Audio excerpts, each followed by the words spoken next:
É óbvio que você já sabe.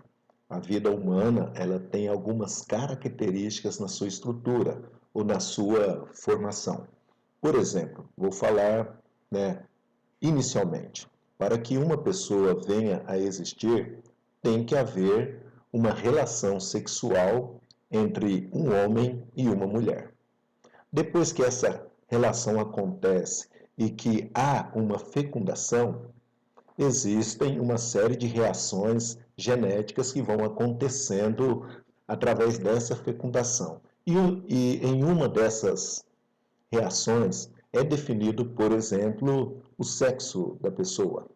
Você sabia que, da mesma forma que o nascimento natural tem as suas características, o nascimento espiritual, o novo nascimento, também tem as suas características? Olá, eu sou o professor Éder e na aula de hoje vamos falar acerca dos aspectos do novo nascimento. Finalmente chegou o momento. Até agora, nas aulas anteriores, falei muito acerca do novo nascimento no sentido daquilo que ele não é propriamente dito. Mas agora, na aula desse momento, nessa aula, eu quero falar com você acerca dos aspectos, pelo menos os três principais aspectos do novo nascimento. Vamos lá.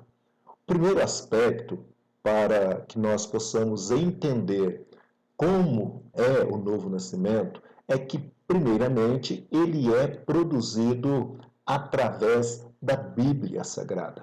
Veja bem, a Bíblia, ela é o único livro em todas as culturas mundiais, que Deus deixou, que veio do céu para a terra.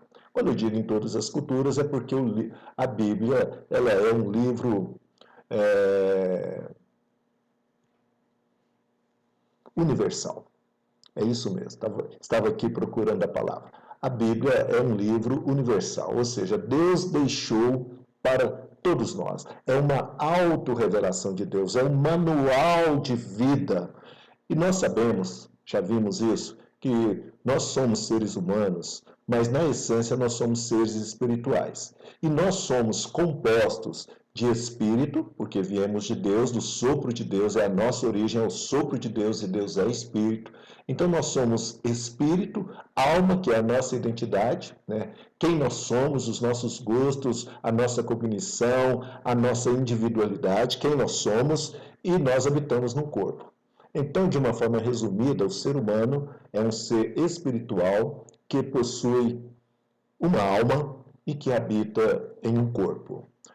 Esse ser humano que somos nós recebemos do Criador uma revelação, ou melhor, a autorrevelação do Criador, que se chama Palavra de Deus, que se chama Bíblia, que nada nada menos, nada mais do que o livro mais lido em toda a história da humanidade. Por quê? Porque ele é manual de vida, ele é transformador naquele ou na vida daquela pessoa que dá ouvidos aos seus ensinos. E a Bíblia, ela nos ensina o meio ou o caminho, que Deus deu, que Deus nos orienta para que possamos retornar a Ele, porque a nossa natureza está decaída, ou foi decaída lá em Adão. Todo ser humano, diz a Bíblia, todos nós pecamos. Então, o ser humano, ele foi criado à imagem e semelhança de Deus, e agora Deus, para trazer de volta esse ser humano para si, Deus apresenta, através da Bíblia, as leis espirituais que regem todo o universo. O planeta Terra, a minha vida, a sua vida, a vida de todos os seres vivos, de todas as galáxias. Deus determina isso através da sua palavra, e o mundo é regido, antes de qualquer outra lei, por leis que Deus soberanamente estipulou.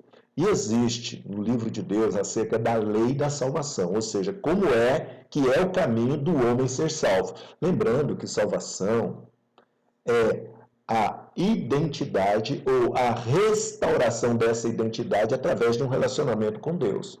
Salvação não é um lugar para onde nós vamos. Salvação é relacionamento com Deus. E aí, quem está relacionado com Deus, né, acaba que se torna um com Ele. Tem um versículo que o apóstolo Paulo fala assim: não mais vivo eu, mas é Cristo que vive em mim. E nós vamos falar sobre isso na sequência do nosso curso. Mas agora, a coisa mais importante é perceber que a salvação é algo que está escrito na Bíblia e a orientação, a forma como que ela acontece, segundo a mente de Deus.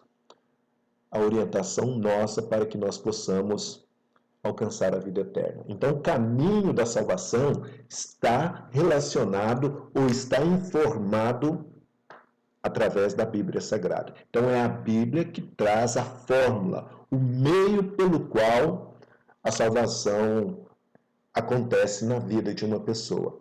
Vamos entender da seguinte forma: como já foi dito, é algo que vem do alto, que sai do céu em direção à terra. Então, nada que uma pessoa faça, por melhor que sejam as suas ações, as suas atitudes e as suas intenções, é capaz de fazer com que essa pessoa seja justificada espiritualmente aos olhos de Deus. Então, a Bíblia, ela traz a informação de como é a salvação vinda de quem tem o dom de salvar. Porque a salvação, segundo Efésios 2, capítulo 8, é um dom que pertence a Deus. Se é um dom que pertence a Deus, Deus não repartiu. Tem muitos dons de Deus que ele repartiu, sim, com a humanidade. Mas a salvação é um dom que ele não repartiu. A salvação pertence a ele. Então, ele que é o dono da salvação é quem determina como sejamos salvos. E nesse livro de Deus, a Bíblia, fala que a salvação, que é um dom de Deus, Deus oferece ela de forma graciosa através da fé. Agora, para ter a fé salvadora, Paulo fala isso lá em Romanos, capítulo 10, né, que a fé vem pelo ouvir. Ouvir o quê? O que essa palavra, a Bíblia Sagrada, está nos falando em todos os aspectos. Nesse agora específico, estamos falando acerca da salvação. Então, o que é que a Bíblia diz acerca da salvação? Que a salvação, ela se processa, né, através dos seus princípios, dos princípios estabelecidos por Deus na sua palavra. Então, fora dos ensinamentos bíblicos, fora dos parâmetros bíblicos, é impossível uma pessoa se salvar, porque a salvação é dom de Deus. Um outro aspecto bem bacana, bem interessante, bem maravilhoso acerca da salvação é que a salvação ela é processada, ela somente ocorre através da ação do Espírito Santo. Então veja bem, o homem tem naturalmente a sua fé. Essa fé pode inclusive ser a fé na existência de Deus. Porque a fé tem vários níveis, ou vários tipos, melhor dizendo. A fé tem vários níveis de intensidade, mas também tem vários tipos. Tem a fé natural, que é aquela fé que, regra geral, quase todas as pessoas têm, que Deus existe, quase todos os seres humanos, a grande maioria dos seres humanos, a grande maioria da população brasileira crê na existência de Deus. Isso é o que a gente chama na teologia de fé natural, crer na existência de Deus. Mas existe também a fé salvadora, que ela está num patamar acima da fé natural. A fé salvadora significa que a pessoa observou as Escrituras, aceitou os ensinos das Escrituras, e agora ela se submete a esses ensinos. E essa fé salvadora, quem faz a pessoa entender acerca dela é a pessoa do Espírito Santo. O Espírito Santo é a pessoa da Trindade que ajuda o ser humano na compreensão das coisas espirituais. Naturalmente falando, sem a ajuda do Espírito Santo, quando uma pessoa lê a Bíblia, ela está adquirindo um conhecimento, uma informação na cognição, no entendimento dela acerca do significado daquele texto que ela está lendo. E ela vai ter uma interpretação, um entendimento humano. Mas quando o Espírito Santo entra em ação, ele desbloqueia os bloqueios da humanidade dessa pessoa, e então essa pessoa passa a ter uma percepção espiritual acima ou acerca daquele texto. É isso que vai fazer a diferença. Então, a luz, o entendimento correto, a interpretação correta das Escrituras, elas só acontecem com a ajuda do Espírito Santo. É mais ou menos assim. Quando você ouve a pregação da palavra, o anúncio do Evangelho, que Jesus é o Salvador, que o sacrifício dele, que o sangue derramado dele, né, é a nossa purificação diante de Deus, para que a nossa comunhão com o Pai seja restaurada, exatamente. Quem é que convence você de que isso é uma verdade espiritual? Quem é que convence cada pessoa? É o Espírito Santo. Ele veio, aliás, em uma de suas orações, Jesus Cristo fala assim, em um dos seus ensinos, é importante que eu vá, porque se eu não for, o Espírito o Consolador, o Ajudador, ele não virá, mas se eu for, eu envio ele a vocês. E quando ele chegar aqui, e o Espírito Santo está aqui, universalmente, desde o Pentecostes, quando ele chegar aqui, ele vai convencer as pessoas do pecado original, da justiça, a justiça de Deus, né? e do juízo, né? Do pecado, da justiça e do juízo. O Espírito Santo ele vem para forjar na pessoa o desejo, a necessidade de ter uma comunhão com Deus ativada e a partir desse momento do desenvolvimento espiritual dessa pessoa em forjá-la ao caráter de Cristo. Então, sem a ajuda do Espírito Santo, não tem discernimento espiritual na verdadeira espiritualidade daquilo que está escrito no texto bíblico. Fica apenas no âmbito das filosofias religiosas, talvez, mas não mais do que isso. O novo nascimento ele é processado com a ajuda, com a intervenção do Espírito Santo no espírito, na alma humana, para que ele possa ter um discernimento espiritual acerca daquilo que está escrito no livro. Então, veja bem, em primeiro lugar, o primeiro aspecto do novo nascimento ele é totalmente pautado nas Escrituras Sagradas, na Bíblia. Em segundo lugar, para ele ser pautado, ele tem que ser moldado pelo Espírito Santo. É o Espírito Santo que convence espiritualmente a pessoa de que aquilo é uma verdade profunda. Começa a fazer sentido, começa a dar conexão espiritual na vida da pessoa. E em terceiro lugar, a Bíblia fala que um outro aspecto do novo nascimento é que ele é processado somente através da pessoa de Jesus Cristo. É isso mesmo, Jesus é o caminho que liga o homem a Deus, que traz o homem de volta a Deus. É através da obra de Jesus, toda a obra de Jesus. E eu posso enumerar aqui para você 5 aspectos da vida de Jesus que faz com que ele seja a justiça de Deus a nosso favor. O nascimento de Jesus, desde a sua concepção, foi algo milagroso, foi pelo Espírito Santo. O nascimento, a vida, toda a vida de Jesus aqui, a morte de Jesus, a ressurreição, que foi um milagre, continua sendo um milagre, e a ascensão de Jesus aos céus. Toda a sua obra, todos esses 5 aspectos que eu citei, compõe a obra de Jesus a nosso favor e nisso está o resumo de toda a nossa esperança, de todo o nosso processo de nascimento, de vida, de morte aqui, de ressurreição, de estar para sempre com Deus no céu, ou na presença dele por toda a eternidade. Então veja bem, Jesus é a justiça de Deus. Jesus é o meio pelo qual Deus salva a humanidade. Isso é uma lei espiritual, ninguém pode mudar isso. Eu não concordo, eu não aceito, eu acho que não é bem desse jeito. Você pode achar, concordar, discordar do jeito que você achar melhor, mas isso não muda a realidade dos fatos. Enquanto eu estou falando aqui para você, se tem chegado o momento de você ser restaurado espiritualmente, de você se religar novamente com Deus em identidade, em paternidade, em conversão, isso está fazendo sentido para você. E quem é que dá esse sentido? É o Espírito Santo. Então é um conjunto de ação. A Bíblia, ela é o livro, ela nos ensina a lei. O Espírito Santo nos dá um entendimento dessa lei. E Jesus Cristo é o cumprimento, é o executor dessa lei a nosso favor. Aquilo que eu não conseguia fazer, aquilo que não estava ao meu alcance, aquilo que é impossível para os homens.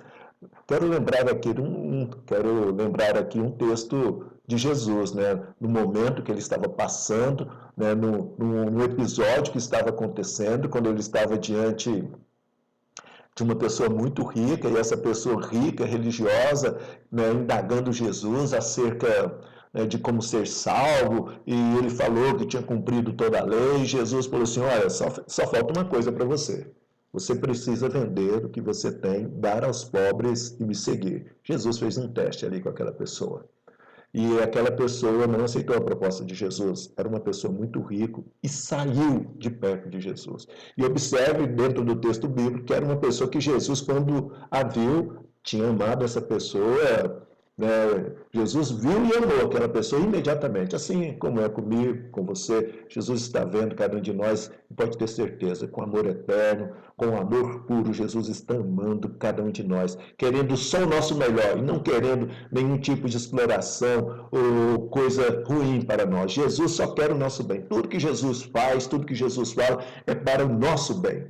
E essa pessoa não aceitou a proposta de Jesus. Quando Jesus fala para ele vender tudo que ele tinha e distribuir aos pobres e se tornar um seguidor dele. Ele sai triste diante de Jesus e Jesus fala para os seus discípulos. É muito difícil os ricos entrarem no reino de Deus. Não vou tecer aqui, né, nesse momento, nenhum comentário acerca de riqueza em reino de Deus, de materialismo em reino de Deus, não é o momento. Mas Jesus disse isso.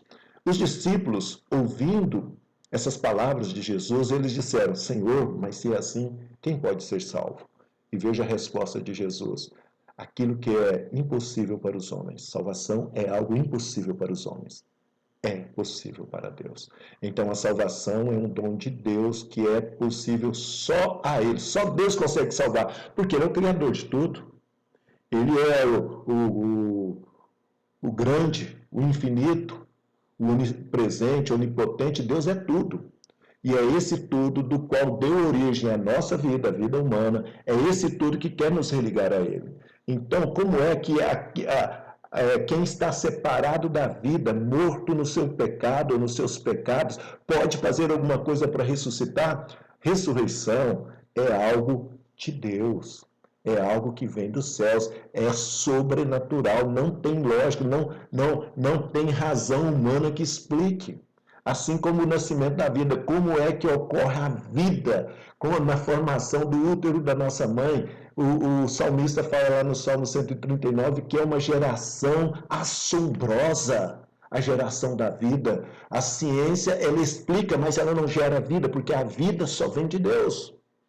Então é o autor da vida, é o dono da vida que atrai aquele que estava separado, espiritualmente morto nos seus pecados, nos seus delitos, que atrai. Então nós somos atraídos por Deus. Não é nós que escolhemos a presença de Deus, não é nós que escolhemos ser salvos.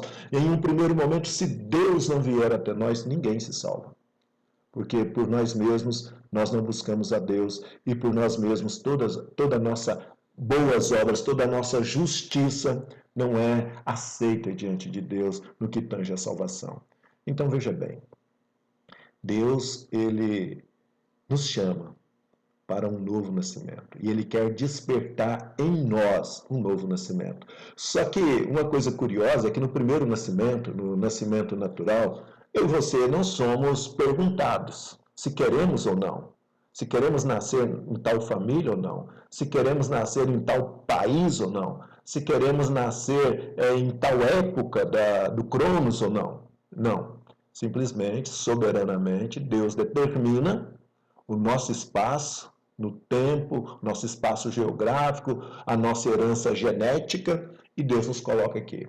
Mas uma vez aqui, nós temos agora, por Deus, a oportunidade de escolher. Veja bem, No novo nascimento, eu tenho a oportunidade, você tem a oportunidade de escolher se quer ou não fazer parte da família de Deus. Se quer ou não ter nas suas veias, veias espirituais e também veias físicas, porque este corpo que nós habitamos hoje, para aqueles que creem em Jesus, esse corpo será transformado num corpo igual de Jesus. Então, nós temos hoje a oportunidade de poder pertencer à família de Deus e de herdar na nossa vida espiritual, emocional, mental e física o DNA do sangue de Jesus. É isso mesmo, do Filho de Deus. Então, Deus nos faz esse convite. O primeiro nascimento eu não tenho opção. Deus me coloca aqui. Mas uma vez que Ele me coloca aqui, Ele me faz um convite. Olha, você nasceu em pecado. Você nasceu longe de mim. Agora eu quero que você venha até mim para me te dar a vida plena, para me te dar a minha presença, para me repartir com você a minha glória, para que nós possamos ser amigos. E isso é individual. Lembra da impressão digital que eu falei que somos únicos, né? Somos seres únicos chamados para ter um relacionamento de intimidade e profundidade com o único e verdadeiro Deus? Então, é justamente isso que acontece. Deus está chamando cada um de nós, só que é nas bases dele. Quem manda nessa relação é ele. A justiça é dele. O Criador é dele. A lei ou as leis espirituais são estabelecidas por ele. E quem tem ouvidos para ouvir esse chamado? Quem deseja assumir a sua identidade de filho de Deus e ainda mais de amigos de Deus, ou de amigo, amiga de Deus. Deus está dando essa oportunidade, está fazendo hoje esse chamado na minha e na sua vida. Qual resposta você dará? Enquanto você pensa, eu vou preparar a próxima aula e é lá que a gente se vê para finalizar esse assunto, o maior dos milagres. Deus continue abençoando a sua vida.